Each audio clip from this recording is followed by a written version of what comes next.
elderly woman denied a room in a luxury hotel. They had no idea her billionaire son owned it. Part 1, The Rejection. The heavy doors of the Grand Port Haven Hotel swung open with an imposing clink, and as the cold wind of the evening kissed her frail face, Evelyn Thompson shuffled toward the entrance, her cane tapping in rhythmic intervals. Dressed in a simple but elegant coat, with a scarf wrapped around her neck, she looked out of place among the gleaming marble floors and polished chandeliers of the grand lobby. At 82, Evelyn was no stranger to the struggles of growing old.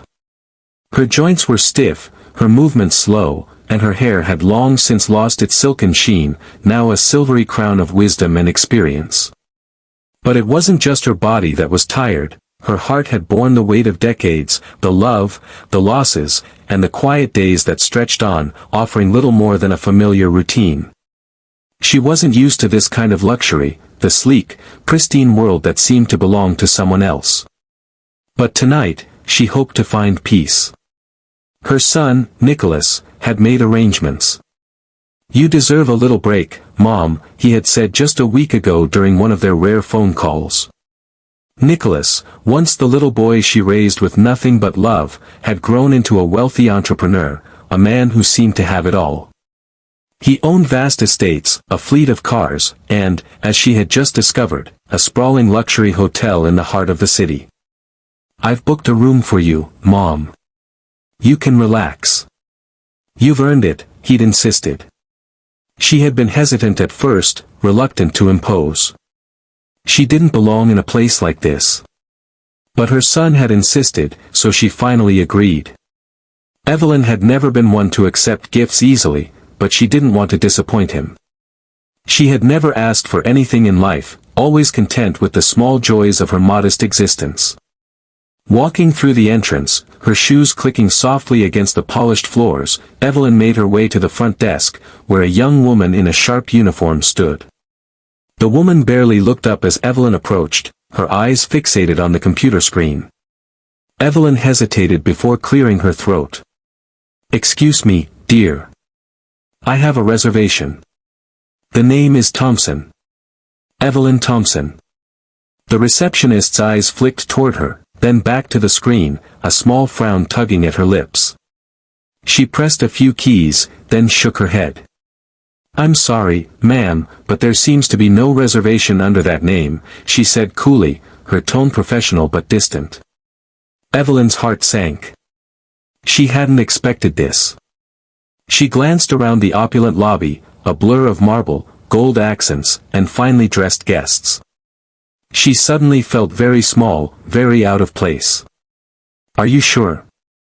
Evelyn asked, her voice trembling slightly. "My son made the reservation. His name is Nicholas. Nicholas Thompson." The receptionist's eyes briefly darted to the guest list again, and then she gave a dismissive smile. "Ma'am, I'm afraid we don't have any reservation for a Nicholas Thompson. If you don't mind, could you step aside? I'll help the next guest." Evelyn stood frozen for a moment. Was this some sort of mistake? Maybe she had misunderstood. But no, her son's words echoed in her mind, "I've taken care of everything, Mom. Just go and enjoy yourself. You deserve it." "Please, just check again," Evelyn asked, her voice softer now. "I'm sure my son." The receptionist's patience was wearing thin. "I'm sorry, but unless you have a confirmation number or payment details, I can't help you," she replied, her tone turning firm. Feeling the sting of rejection, Evelyn's eyes grew wet.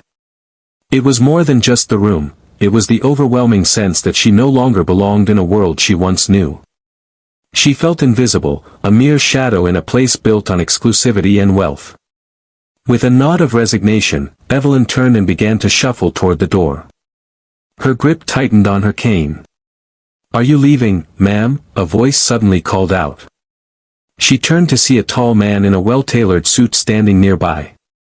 His features were sharp, his demeanor imposing, yet there was something warm about his gaze. "Yes, Evelyn began, but before she could finish, the man smiled and held up his hand. "Wait," he said, his voice a calming contrast to the cold reception she had just received. Let me take a look at your reservation, ma'am. The receptionist glanced at the man curiously, but said nothing. The man approached Evelyn, offering her his arm gently. Allow me, he said. Part 2, The Revelation. Evelyn reluctantly allowed the man to guide her back to the desk. He exchanged a few quiet words with the receptionist, then turned to Evelyn with a reassuring smile. It seems we've had a small mix-up. Your son's reservation is under a different name. Different name?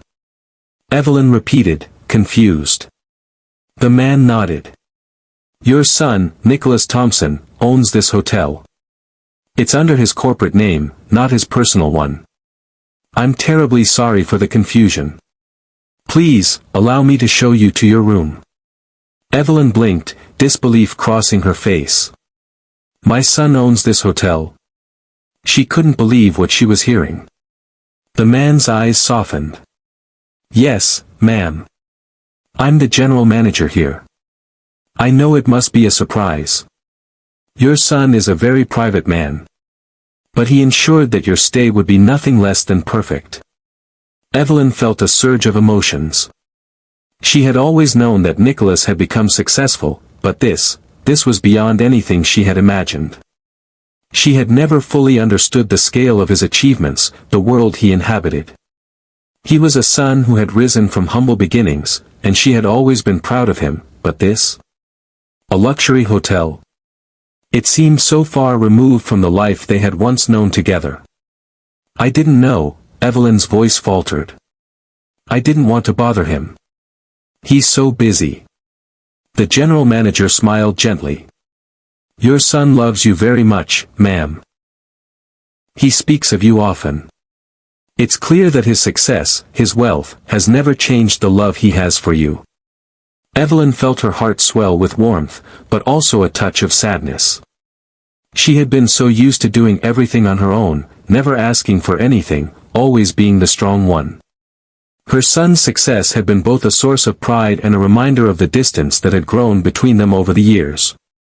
Let me take you to your room, the general manager offered, leading her toward the elevators. As they ascended in the sleek glass lift, Evelyn's mind raced. She thought about all the years she had spent raising Nicholas, doing everything she could to give him the best life possible, even when they didn't have much. And now, here she was, in the lap of luxury, in a hotel her son owned. Part 3, The Act of Kindness. The hotel suite was more grandiose than anything Evelyn could have ever imagined. It was a world of soft lighting, plush carpets, and soft, pastel hues. As she stepped into the room, she was struck by the sheer comfort of it all. The bed was large enough to fit an entire family, the view stretched out over the sparkling city lights, and the amenities were beyond anything she could have dreamed of. Tears welled in Evelyn's eyes as she sat down on the edge of the bed. It was a mix of awe and overwhelming emotion. This room, this luxury, it was a testament to her son's hard work, to his ambition and dedication. But more than that, it was a sign of how much he cared for her, even in his success. The general manager gave her a moment of peace before returning to offer her a small gift, a handwritten letter from Nicholas. It was brief but filled with warmth. Mom, I know this must feel like another world for you, but please, enjoy it. You've earned every moment. I hope this hotel can offer you the rest and comfort you deserve. I'll always be here, no matter where life takes us. Love, Nicholas. Evelyn's tears flowed freely now. She had always known that Nicholas was a good man, a loving son, but this letter was a beautiful reminder of the bond they shared.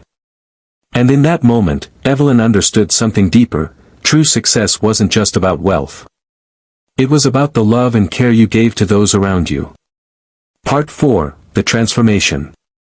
As Evelyn lay in the luxurious bed that night, she reflected on the twists and turns her life had taken.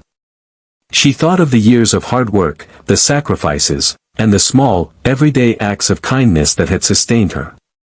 She had always believed that love and kindness could move mountains, but now she saw that love was also the foundation of success, the kind of success that mattered most. The next morning, as Evelyn was preparing to leave, the general manager returned to offer her a personal message from her son. "He'd like to see you before you go," he said, a knowing smile on his face. When she entered the private suite where Nicholas waited, her son stood up from behind a desk. His face broke into a warm, familiar smile, and for a moment, he looked just like the boy she had raised, the little boy she had taught to dream. "Mom," he said softly, his voice filled with emotion. "I'm sorry you had to go through all of that confusion. I wanted to make sure you had the best stay possible. I just didn't want to make a fuss." Evelyn reached out and took his hand, her heart full of love. "I don't need any of this, Nick. But I know how hard you've worked. And I'm so proud of you." Nicholas squeezed her hand gently. "You've always taught me that the most important thing is family. You gave me everything, Mom. Now, let me give something back." In that moment, Evelyn realized that success wasn't about the money, the buildings, or the cars. It was about the love and compassion we shared. And no matter how much time had passed, or how far apart they had drifted, they would always find their way back to each other. Conclusion, a heartwarming message. As Evelyn left the Grand Port Haven Hotel, she felt something shift within her. The opulence had faded into the background, replaced by a deeper understanding of what truly mattered. Kindness, love, and the bond of family transcended all the wealth in the world. And as she stepped back into the bustling streets, her heart was lighter than it had been in years. For she knew that no matter where life took her, she would always have her son's love, and that was the greatest gift of all.